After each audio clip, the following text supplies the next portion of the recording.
Yeah, there is a few more people coming, so maybe it'll be a bit of disturbance, but I think we should just start. I think you have a few people online as well, right, that wants to follow? Yes, few people will join us online. Okay, so once again, thank you everyone for coming here. This event is held by AD Realty and Stones Indonesia. So just be relaxed. We're gonna have we all gonna have fun and learn, some about Omnibus Law together, and a little bit intro about us. AD Realty is we are specialized in Bali. Yeah, have a seat. Yes. We are specialized in Bali real estate developer. So that's why we are collaborating with Seven Stone. Like if one of our clients is looking for land, to purchase like which area, then we're gonna ask Terry for help, looking for the location of the land, and we're gonna help all the process from design up until like building with our own certified team. We have a certified architect and then interior designer and even a green professional. So yeah, and today we will be discussing especially for the most updated Omnibus Law, like how that gonna impact on the real estate investment. And we're gonna have like a Q&A session after that. You can freely ask questions also from online. And then we're gonna have a networking session. Feel free to stay, or if you wanna stay here, then you can ask Terry for that. If you wanna sleep over, it's just a joke. Okay. Okay. So now we're gonna start. Maybe Terry, can you please like intro a bit? What is Seven Stone? Good question. I think I know most of you, and I actually know Andy from when we were still both with Ray White many years ago. Yeah. He was in an office in Ray White in Surabaya, and we had the Ray White franchise here in Bali for about 5 years. So I think most of you know Seven Stones, but we came out of real estate originally, but today we do still real estate, but much more on legal advice, market entry services, setup of PMAs, transaction management, visas. We're setting up now also a few investment vehicles, and we keep opening up offices because we think it's a good timing to get a good market share. So we have our main office here. We've opened an office in Jakarta. We've opened one in Uluwatu because everyone living in Bali is lazy and they don't want to move. We're now opening up one in Canggu. I reckon mid-October that will be ready, and then we'll do Ubud in November, and then we'll take a deep breath and see how it sort of goes with opening. So you even have like office in Jakarta as well? We have an office in Jakarta in Mega Kuningan, Noble House. Nice. Yeah, that's very nice. Okay, and then like, can you share like also like how is the Indonesian legal system like transforming like before like 1945 up until now? Well, I think the Indonesian legal system started off when Indonesia obviously got their independence in, some people will say 1945 when it was declared, and some people will say 1949 when it was actually granted or accepted by the international community. But in those days, Indonesia was a very socialistically motivated country, so all their constitutional laws and including agrarian laws that we will talk a bit more about today reflects that. 1965, I don't know if you're familiar with Indonesian history, but then there was a coup and Suharto came into power and he ruled for 32 years and nothing happened. He decided absolutely everything on the legal side.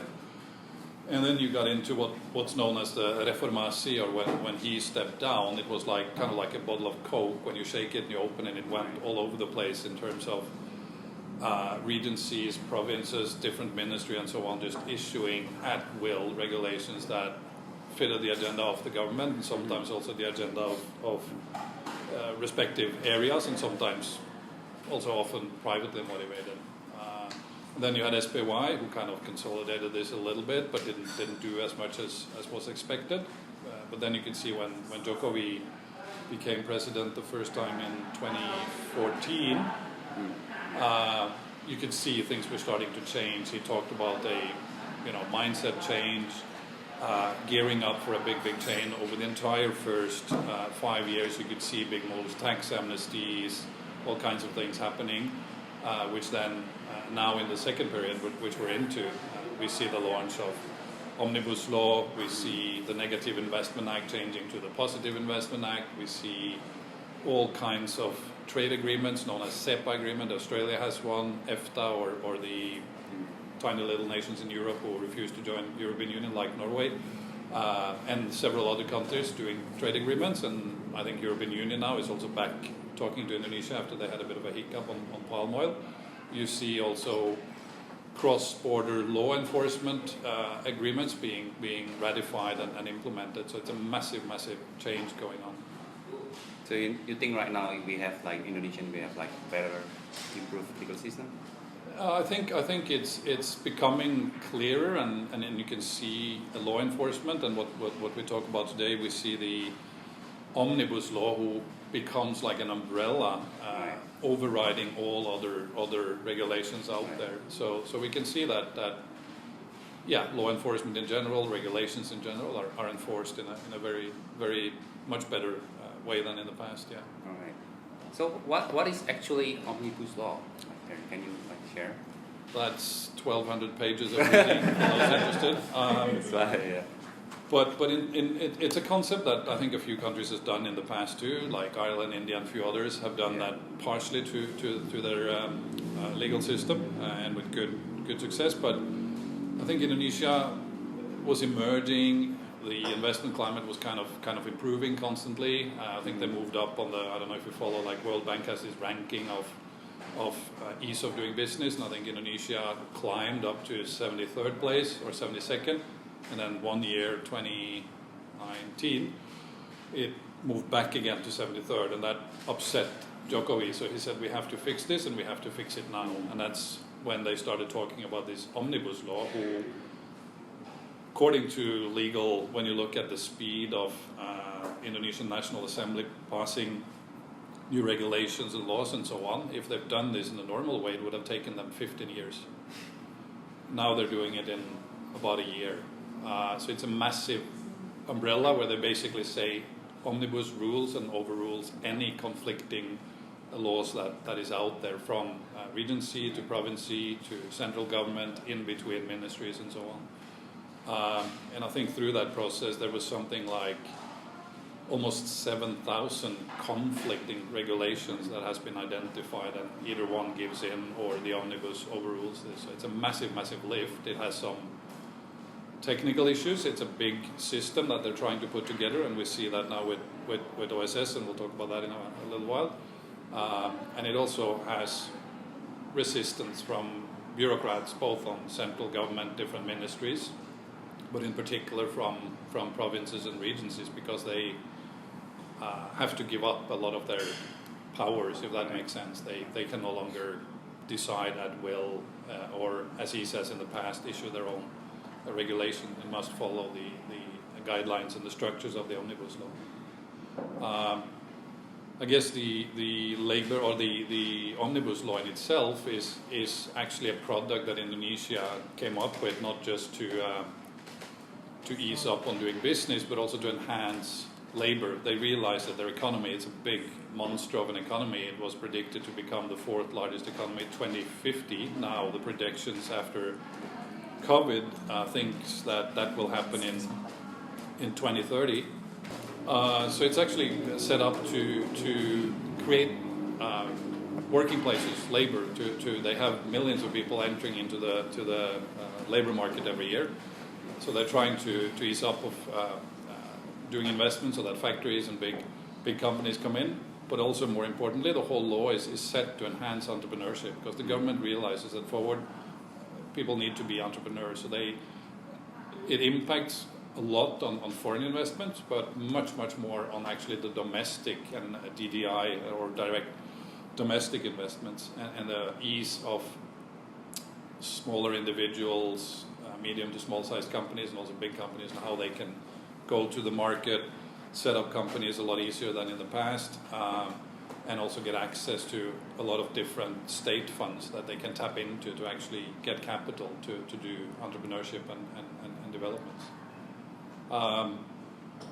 It's also set to ease up on permits, and for all of you who's been trying to build something and get permits to operate something in Indonesia, you know that it's quite complicated.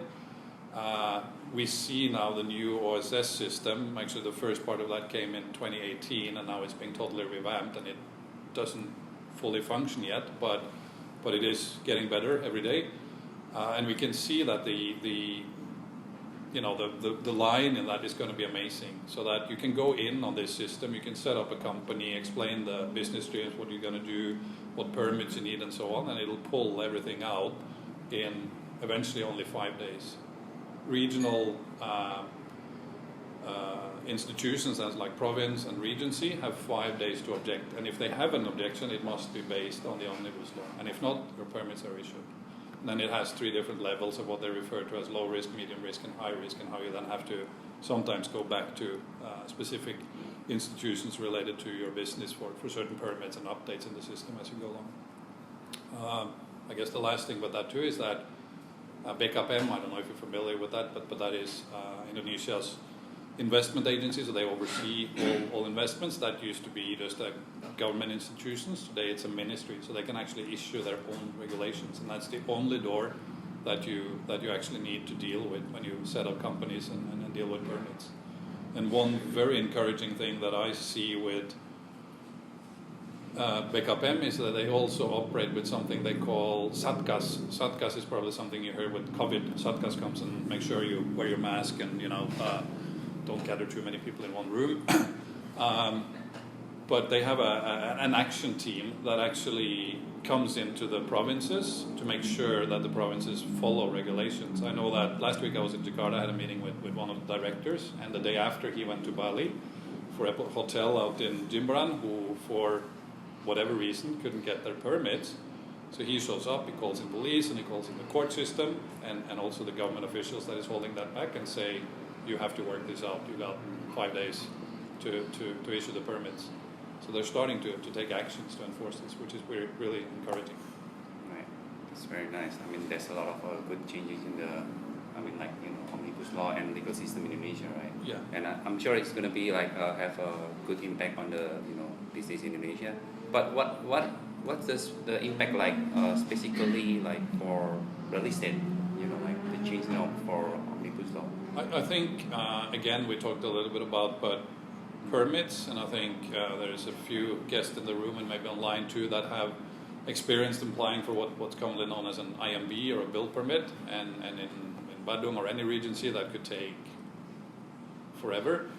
8-9 months was quite normal. Sometimes you just get lost in how it works or not. So that's one thing that will ease up a lot, and you can actually get these permits issued depending again on the risk level of your business. Zoning maps is another thing that in the last few years has improved a lot, and now is actually all online. And there you'll see some white spots, and those that has a certificate that is in a white spot should really go and check their certificate, because that means something is wrong with the registration of that certificate. This happens particularly in Flores and a few places in Sumba, not so much Bali. But all of that is online, and eventually this app you can download. You can be on a land location, and with the location of that, you can get the history of the land, owners, everything comes out, and also the zoning. So you can make sure that where you are and where you want to do something is properly zoned. Is that app already available? Is it something that's... It is available, but it's not totally functional. It still has a lot of tests. But I've seen a version that works really well, and it's with BKPM and the Minister of Justice. So it's coming. So yeah, in that too, Jokowi, who is the president, has done a tremendous job on certifying almost everything. There's still a bit to go, but all land has been certified. So there is no, and they're also trying to end all conflicts and whatever goes on, legal court cases and so on. So I think all of these aspects will speed up the possibility to do investments, both for developers that I'm sure Andy knows, and people in Jakarta in particular, and also Bandung and some of these big cities. They have bought apartments on land locations taken by big developers on land that was in question, and now 7, 8, 9 years later, they still don't have a land certificate. They cannot resell their unit because all they have is a simple sales deal, a sales and purchase agreement. So from developer to start a project, get their permits issued, and then construct, and then start marketing and selling to end buyers, I think things will really speed up. And then also a lot of us are foreigners. I think for foreigners it creates a lot more clarity into what we can do and what we cannot do. And if we do have an appetite to invest, we can say that, oh, in a month or 2 months, well, this is going to be clear. So it's not like before you wanted to do a project in, let's say, in Bali, and you allocate $1 million or whatever it is, and then it takes a year before you can do anything. Obviously, the cost of capital and all of this was holding back investments big time. There hasn't been any actual changing as far as the rights of ownership and things is concerned. It's still pretty much on the old HGB Still. And we can do some Q&As on that when we're done with this. I don't see the HDB hackback lease as really an objection to ownership. But it's a bit different from probably most Western countries. But to me, that isn't a difficult aspect or a holdback for people to invest. Okay.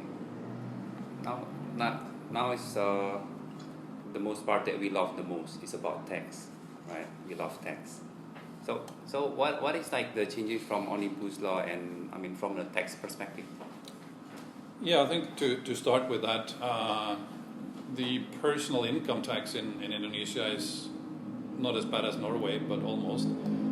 It quickly goes up to 30%. If you make anything beyond 500 million personally, you get taxed 30% on your income tax. So that's why we encourage clients and people understand that it's much better to run your business in a company, and then obviously eventually you take out dividends. But the corporate tax in Indonesia have 3 sort of stages on how they get taxed. So if you have what they identify as a small entity, 4.8 billion or less in revenue turnover per year, you get taxed 0.5% on turnover. They don't care whether you make a profit or not, that's it. That's only for the 3 years. That's what the regulation says, but after the 3rd year, don't tell the tax office that it's over, just let them come to you and you can most probably continue. I didn't say that, can you take that? And then you have from 4.8 and up to 50 billion, they tax you 11% of your profits. And obviously profit can be a lot and can be a little, depending on how profitable your business is and how good your accountant, consultant and tax consultant is. And beyond that, you get taxed 22%. That corporate tax now is being reduced down step by step to 20%. So even for large entities, the corporate tax is reduced. And for big companies, Omnibus now allows certain stages of the volume of investment where you can get up to 30 years tax holiday. So if you're a big entity coming in, building a factory or doing whatever, or huge real estate projects, you can get a corporate tax holiday for 30 years. The most inviting aspect for me on this and for our clients is dividend. Like dividend, maybe as most other countries, is not too high. If you take out dividend, you get taxed 10%, and that's a final income tax. So obviously, if you have a small entity, you pay yourself a minimum salary, you get taxed on that, and the rest you take out in dividend. If that 10% is reinvested into Indonesia, and for instance, real estate, type of bonds, and other aspects, we can give you a list of what that is, and you lock it up for 3 years, the dividend tax is 0. So it becomes almost like a tax haven, and more investors now are waking up to this, that Indonesia is a great place. Come in 7 years, get your dividend, reinvest, and then at the end of it, you cash in and you get the 10% dividend tax towards the end of your investment fund. Sorry, just to clarify. So you can take your 10% dividend tax, provide proof that you reinvested it into something in Indonesia, some specific areas, bring it to the tax office, and you're good to go. Yeah. Get a good tax consultant like us, and we'll help you with that. But is that true only for people visiting in Indonesia? No, any investor, any company. So if you have a share in a company as a foreigner, same applies. So it's a corporate dividend tax structure. Because I thought if they didn't have a local tax number, they were taxing the dividend at 20%.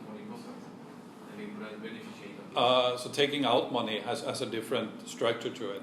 different structures. So you have some withheld taxes and so on that you need to look at, and then obviously if you are in, another country, how that impacts taking it home and all.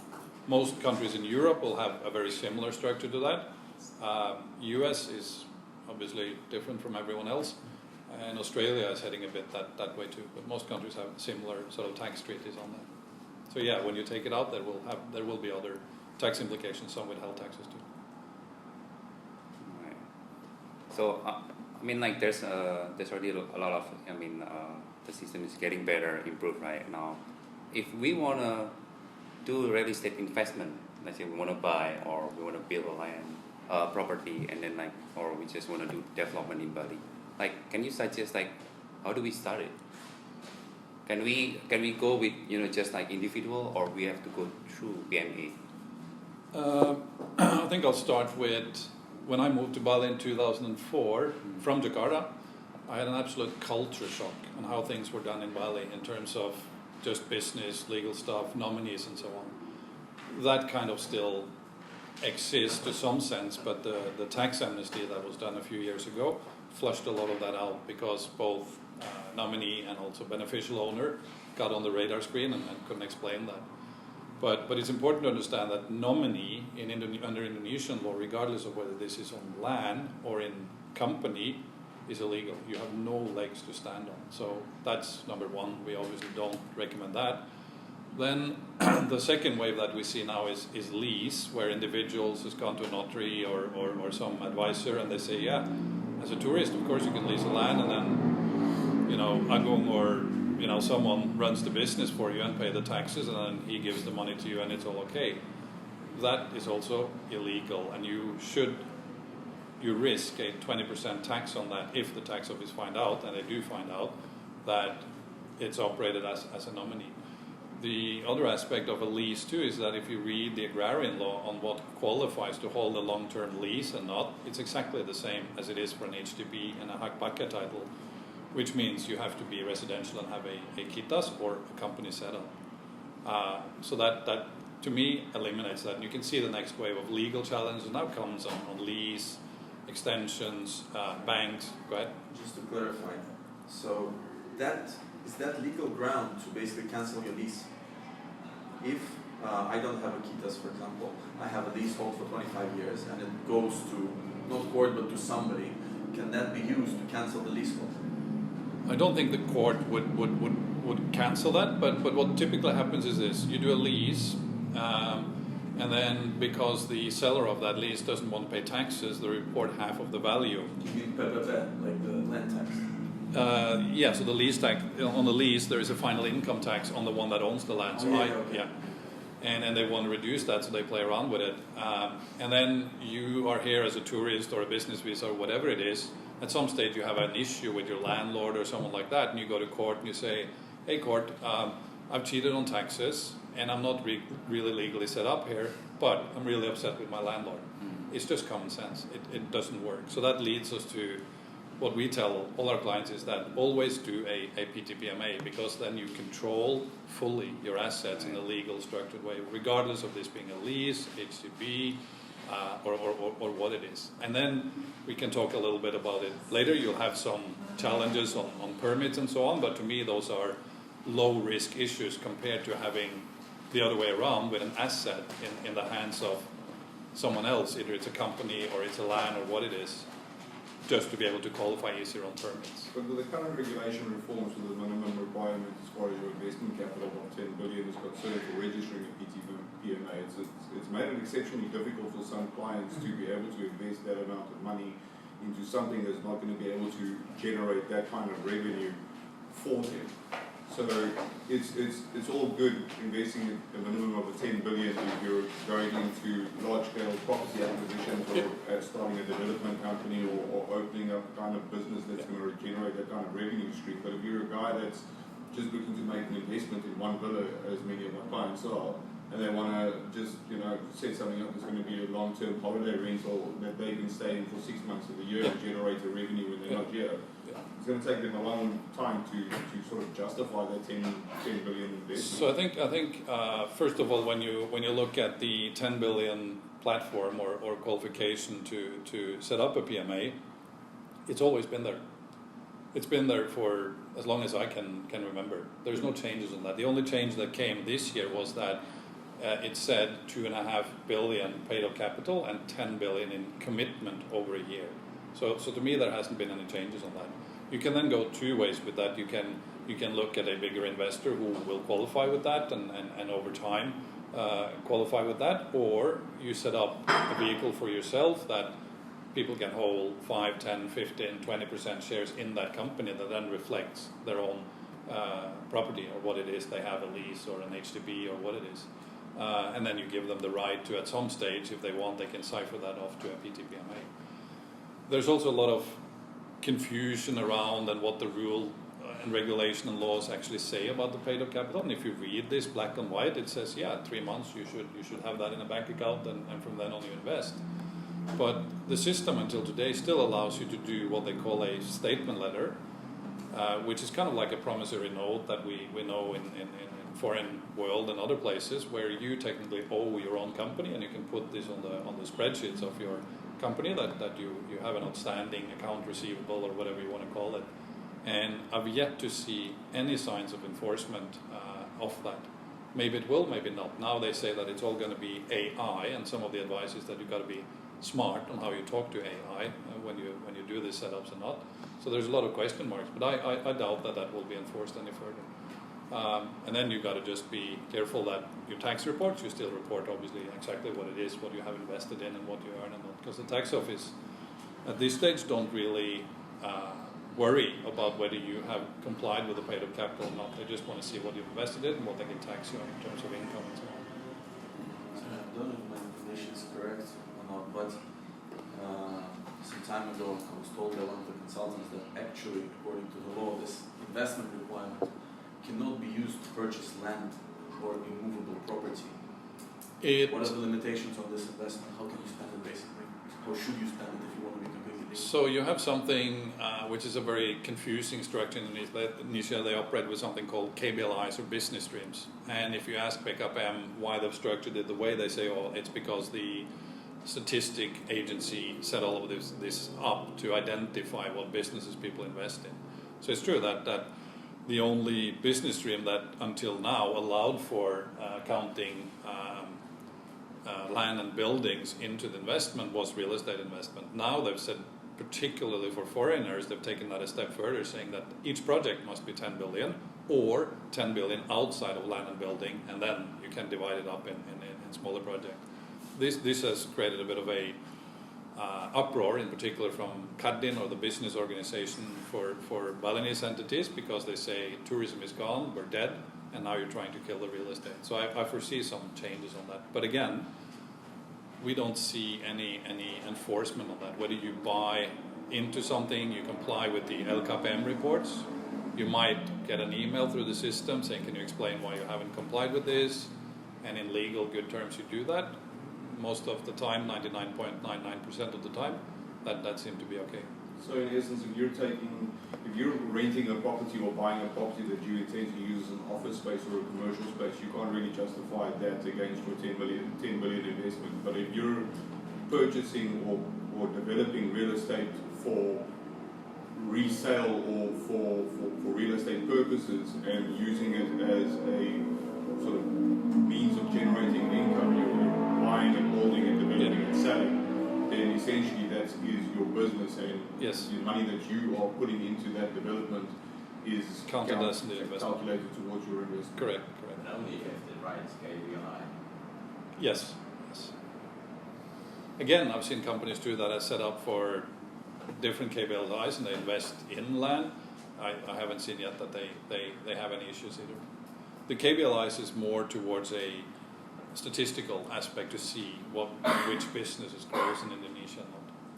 But there is a question mark around that right now, that people want to see how that gets enforced or not. And that regulation came June the 2nd. It was supposed to be implemented July 2nd. That didn't happen. So then they say August 3rd, and now it's coming into play with the OSS system. And it's also true that you need 10 billion per KPI, right? So if you're more as a company, you need multiples of 10 billion. Yes. Per activated KPI. Yeah. Or, there's other ways of activating and complying with that than necessarily the paid-up capital. Your business plan is presented, they can see that you're complying with other aspects, and they will allow you to activate more than one KBLI. But again, if you read the law black and white, every KBLI you should have a 10 billion paid-up capital. All right, thank you, Terry, for explaining that. So, the last one, what do you think about real estate market now in Bali? I mean, especially we are in the COVID era, going better, with uncertainty. Yeah, what market? I think during COVID, when that came along, we kind of, it's going to be 3-4 months, and then it's going to go away, and then it's maybe 6, and then it's going to go away, maybe a year, and it's going to go away, and we're still here. It's 18 months into it. So that has made an impact where almost everything stopped. There is transactions happening, and we could see investment funds and big investors waiting for a crash so that they can come with the 50 cents to a dollar. Never happened. And we can see this from other crises that Bali has experienced, acts of terror, investment funds and big investors waiting for a crash so that they can come with the 50 cents to a dollar. Never happened. And we can see this from other crises that Bali has experienced, acts of terror, crisis, financial crisis, and so on. There's always a very V-shaped recovery in the Bali market, so people are reluctant to give in. They'll rather wait. So that I think has happened to give in. They'll rather wait.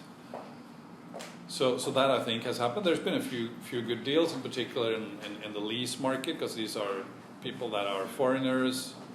They might make a living out of it. Now they don't make much money. They're tied up down in Australia. They can't leave their country for the next 5 years. So they throw in the towel and they let go. But we see most of the market people prefer to wait. How it then goes into the future is it's like a crystal ball, right? What's going to happen now? We can see that Europe is opening up more and more. Restrictions are falling away. Same thing in the US, and hopefully that sort of comes this way now when COVID seemed to have loosened its grip on Indonesia. Personally, I think that and we're part of something called Leading Real Estates of the World, which is a big network, 70 different countries and 700 different offices. So we look at different studies from that and other sources that we can find.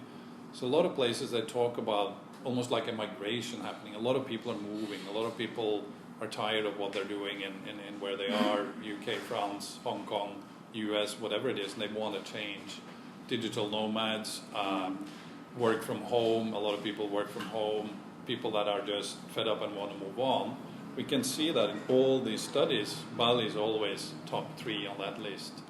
So I think we'll see a lot of people coming. How much and how many, I don't know. But I think that in general, the villa market, boutique concepts, communities, some kind of setups that enhances maybe entrepreneurship in certain businesses, and there is a co-working in IT or whatever these different businesses are. That market, I think and personally believe, might come back and be better than ever.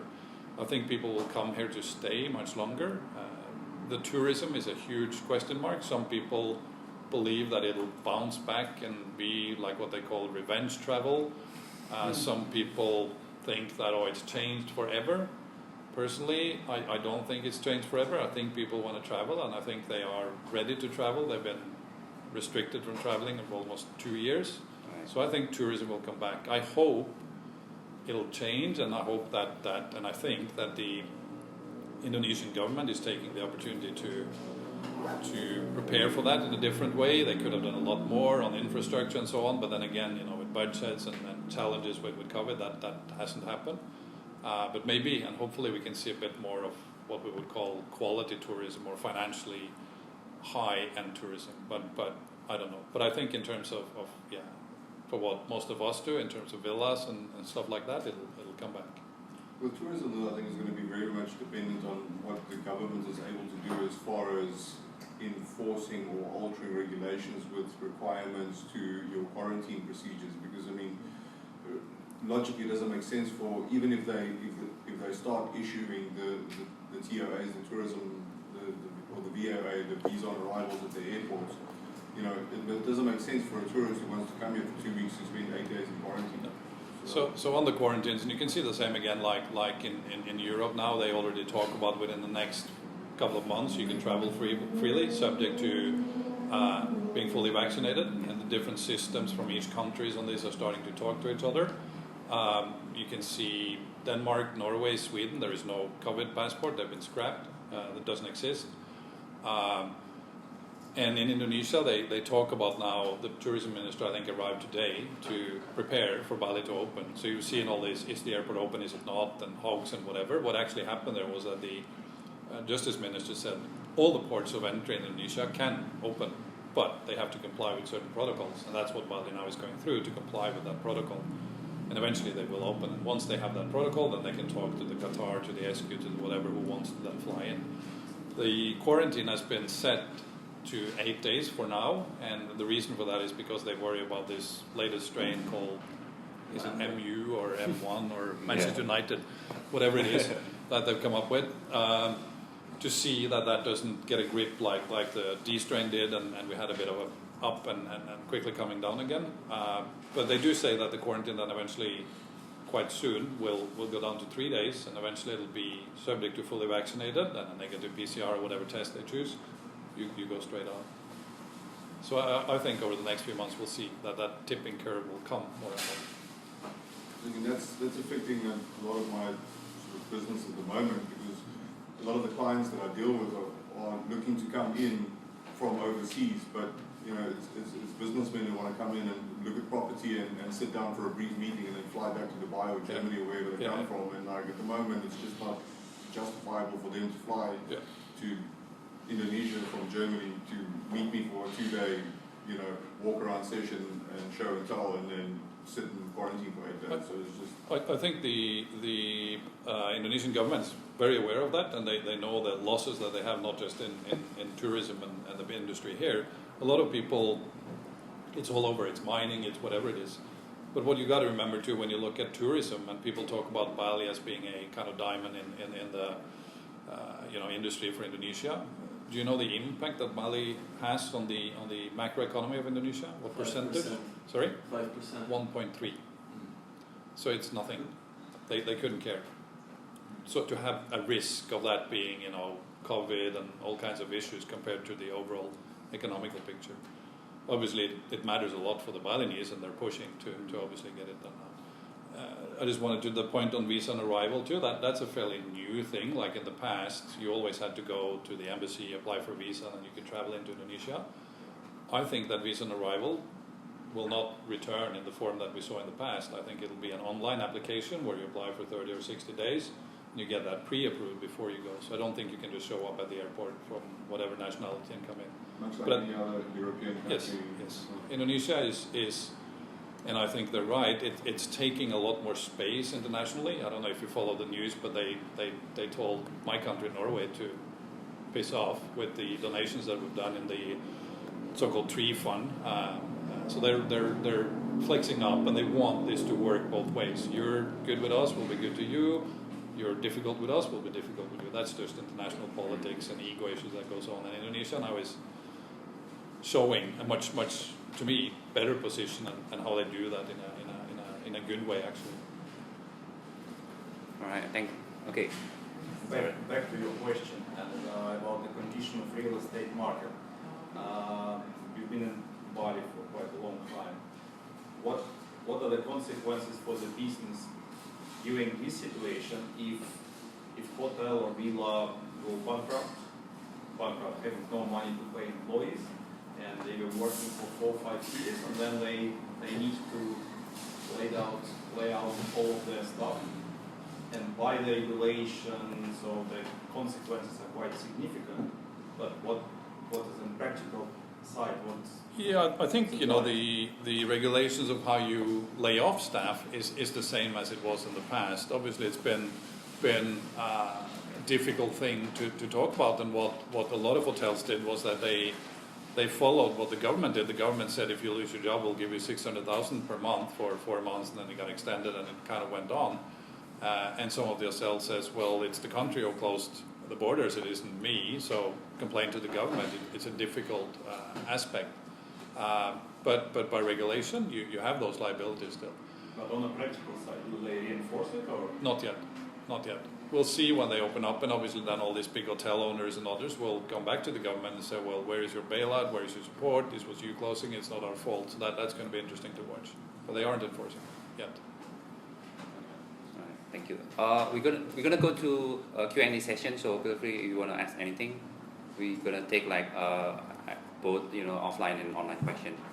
So yeah, feel free to ask about anything. How is this going to impact motorbike sales in Bali? Is everyone here more or less in real estate and tourism, or? Yeah. I mean, Petter also has real estate investments. Yeah? Any other industries? Resorts, villas, Airbnb, yoga, retreats, development? Someone mentioned your name today. I heard good things about you. If you're familiar, what is the licensing situation now with all sorts of, rent and Airbnb accommodation, like the guy putting a plane on the cliff, glamping tents, tree houses, all sorts of all those sort of under the glamping umbrella, but it's generally done in green zone, it cannot have an IMB because it just doesn't qualify for anything like that. There is no real KBLI for it. There's just more and more being built everywhere.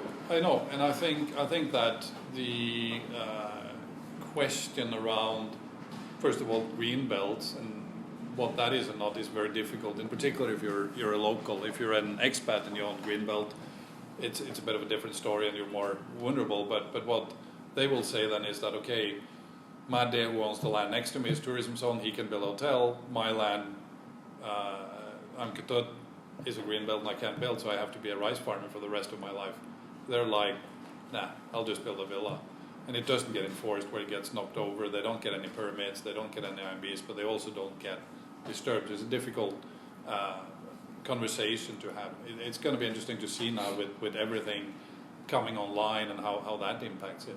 And then you get into this, what if you have a green belt, can you do a non-permanent building, which some people will say. There's no definition of non-permanent building in legislation. If you can remove it, then it's non-permanent. So there's no like a joglo, they'll say you put that over pillars, that's a non-permanent. A tent is a non-permanent. Clamping, So it's a difficult conversation. I have yet to see any enforcement. I think before that you're going to see enforcement on, like for instance, along Ayung River in Ubud, you have all these huge big villas who is built on the cliff. Most of those IMBs actually do not exist.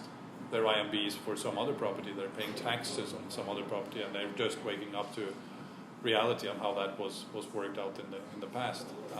Some of the villas in the Bukit too, on the cliff, like people have sold properties to some of these developers in the past. Says, oh, why can't I get an IMB now? So they go back to the lawyer who restricted it. And the lawyer says, oh, the regulation has changed. It hasn't changed. It's just being enforced. So if you have a cliff 100 meters down, you should have a 100-meter setback, which then, for most locations, is non-viable. So we don't see enforcement. Will it come? I hope so, but how? I don't know. Like in the Gillies, they try to. Part of Gillies is actually a national park. So they try to knock down bits and pieces on the beach. So we'll see. And it's an interesting thing to follow and see how strict that becomes. But it differentiates a lot. If you're an expat and you go to Pantai Lima and you buy a green belt and it says, the broker says that in 18 months it's going to change, I'd go like, yeah, maybe yes, maybe no. Oh, trust the Banjar because we decide here and don't worry, we'll cover you on the permits. I wouldn't do it. I'll play clean. But I know that the issue that comes then you feel your competitive advantage goes away because someone else can do whatever they want and you cannot, and it becomes difficult.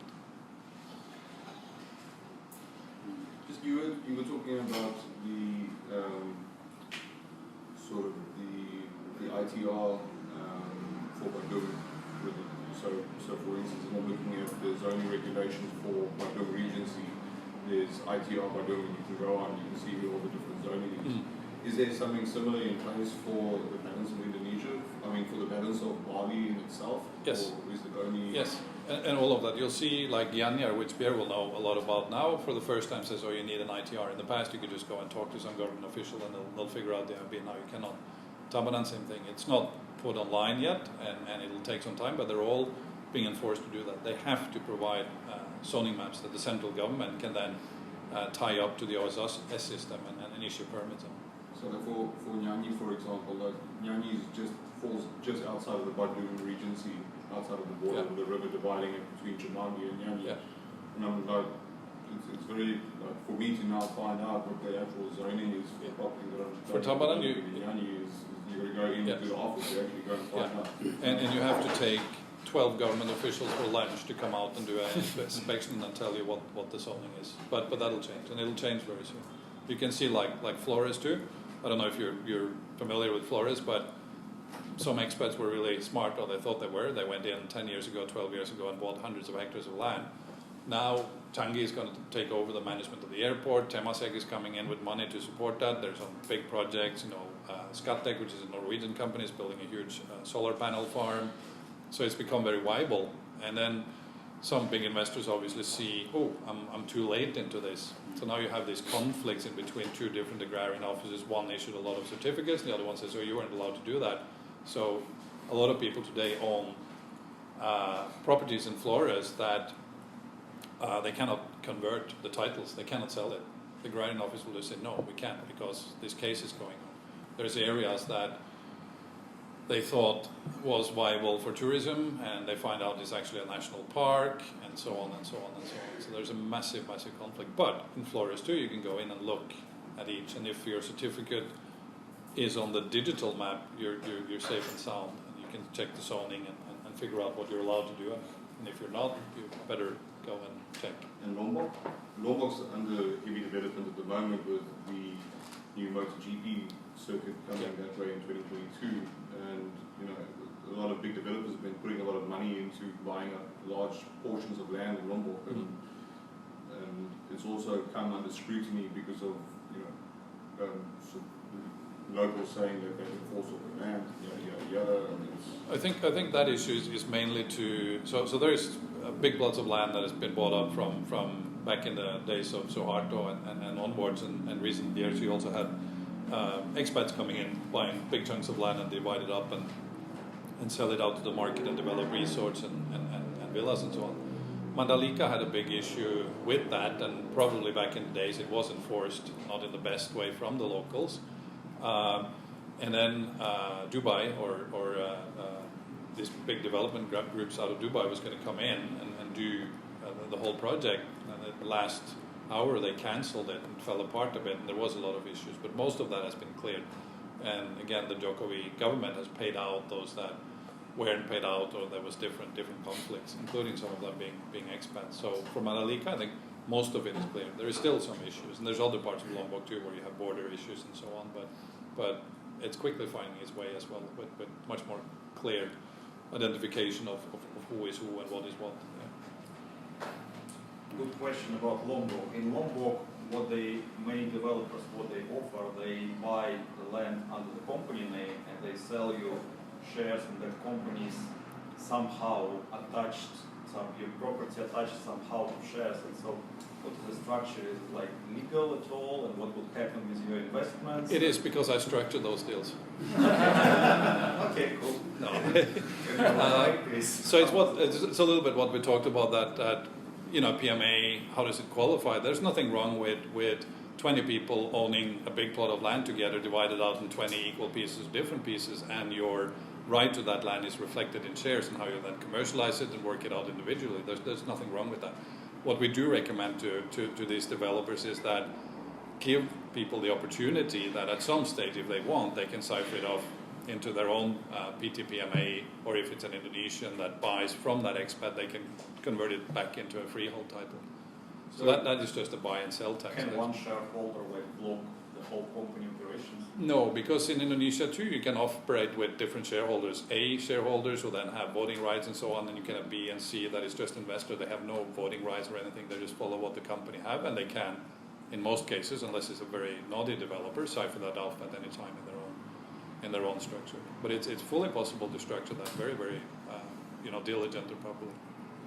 So there's no limitation to how many shareholders you can have in a PTPMA. There's only a limitation as to a minimum amount of shareholders. And with a maximum capital investment requirement of 10 billion for a PTPMA company registration and a minimum dividend of 1.5 billion per investor.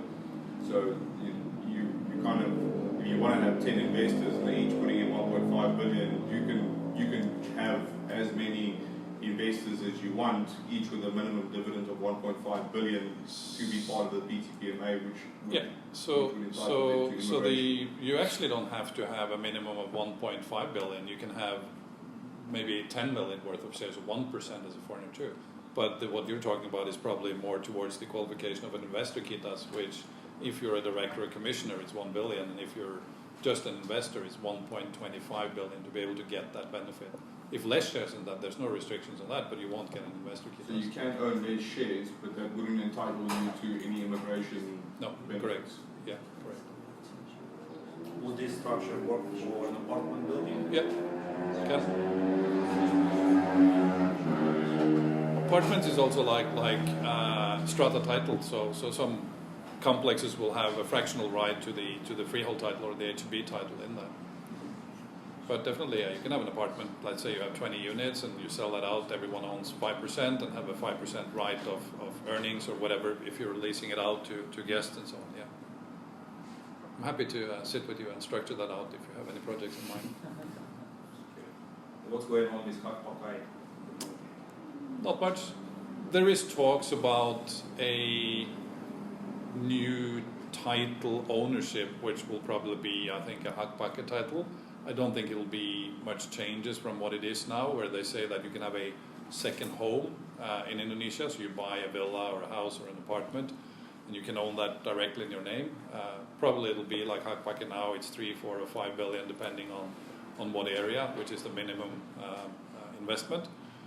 The big question mark with that is, will they allow an individual to then commercialize it, maybe long term or something like that? I think they will, but they'll tax you 20%, which we see the tax office do now. If they find an expat that hasn't set up a company, they'll tax you 20% on that business. So the tax office don't really care whether you're legal from a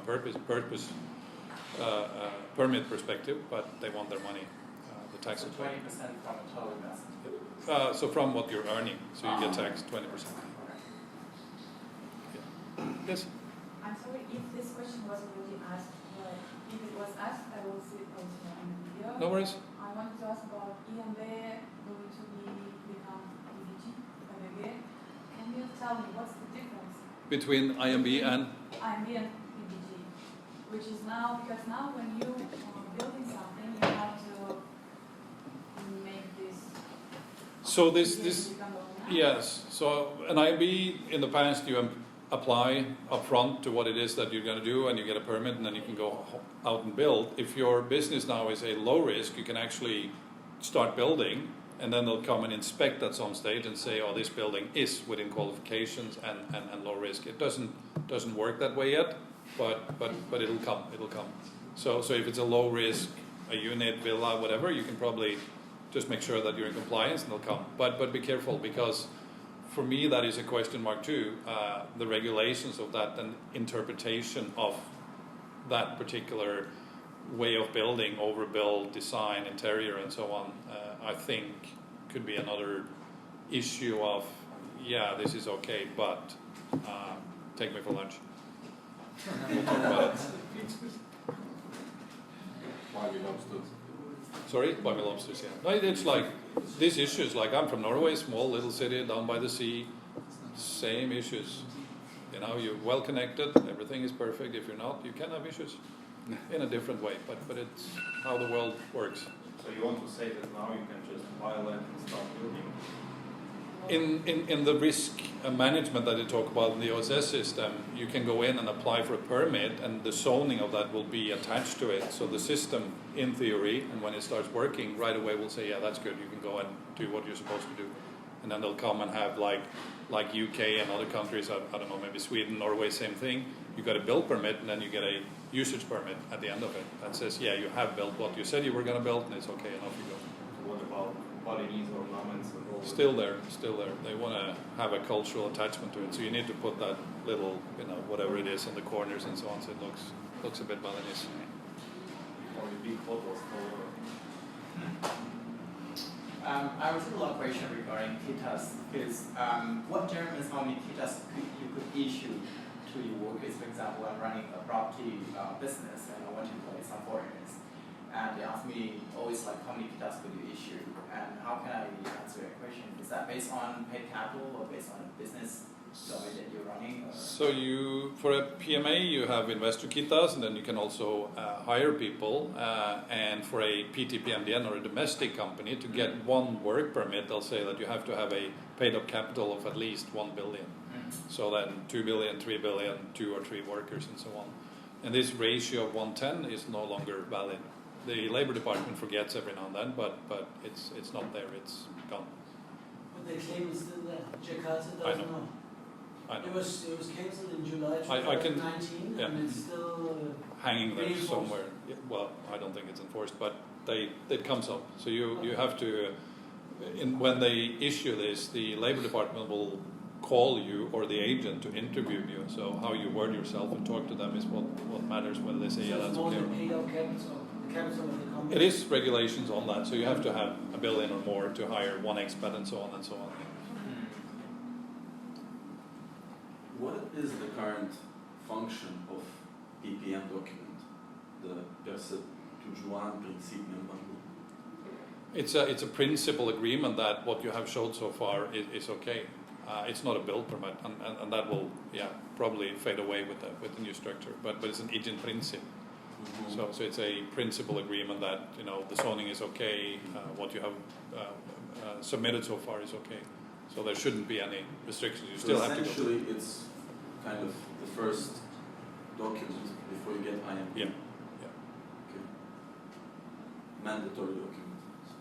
So You have to go through that, yeah, or until now you have to go through that. So the environmental study and all of these aspects too. Like today, if you register a PT-PMA, the building has to be in a tourism zone or a commercial zone. It needs an IMB, and you also need to upload the environmental study. So that's a proper qualification or ensurement that you are in an area that is set to accommodate that. Is there any, maybe your company, anybody specializing in consulting specifically on agent principe, and then also aspect? Sometimes you can change the zone. Sure, Specifically on agent principe, and then also aspect. sometimes you can change the zone. Sure, can you change the zoning? Some places you can, some you cannot. sometimes you can change It the does happen. I tend to recommend people to be really careful with it, and I tend to say that if you do that, don't part with any money until you actually have it, which is difficult. There are companies, so we are more and more also going into that, because eventually I think that real estate brokers, whatever you want to call it, services, is just going to get easier. So at some stage nobody's going to need me anymore, so I have to think long term, what am I going to do? So then I want to set up investment companies and just take away the pain for people. So we're saying that, we will do that for you. We'll do the IMB permits, we'll go into the construction if you want to. So I can put you in touch with people. Yeah, I can. But it would be an outsourced person that we do this through. Yeah. No, because for me it came as a discovery that there's many types of green zone. Yeah. And depending on the patent and on the type of green zone, you can actually take a certain percentage of that green zone legally and convert it to yellow, or even me it came as a discovery that there's many types of green zone. Yeah. And depending on the patent and on the type of green zone, you can actually take a certain percentage of that green zone legally and convert it to yellow or even commercial. In certain areas, this, resolve the problem. In Badung, I'd be careful, because now everything is online, so it's difficult. And you can go through that whole history of how. No, but it's a legal thing. It's not. I'm not sure how legal it is, but Okay, but that's an interesting yeah, comment. yeah. So you had this with when Reformation came, regencies were saying, "Oh, I want my own zoning map. This is my area." And through the Reformation, I have the right to do that. And the governor says, "No, you don't. I'm going to change it now." And then the president says, "Oh, you little kids, I decide now." So you have all these conflicting zoning maps, like you can see in the past. You've had one map appearing in Bandung Regency being different from province, being different from the national one. So all of that now goes into one system and fades away. These changes, they do happen, and through a process, some of them are possible, but a lot of them I'd be very, very careful with. As long as there's a legal provision for that, it's not bullshit, that's what I'm saying. No, but yeah, it could be that it's temporarily changed, and like you can see this with IMBs. A lot of people got issued IMBs all over the place, but what they didn't realize, because they didn't read Indonesian, is that it's a temporary IMB. So it ends 5 years, and now you can try to extend that. Impossible. So it's difficult. You also have to watch when you do IMB applications, there is a square meter cost. So let's say it's 50,000 rupees per square meter times the volume of the bill, plus this, plus that, plus whatever. Sometimes you have big developments, it's 1,000 square meters times 50,000, it's 50 million, and someone comes and says, "Oh, I can do it for 10. And they do, but what they apply for is that, and they get the permit, and "Oh, don't worry, it's my uncle in the department that stamped this, and it'll be okay." At some stage they'll come and see this, you're 80% overbuilt, and you have an issue. And maybe they won't tear it down. I've never seen that happen, but it becomes this constant, remember me, remember me, remember me, on and on and on.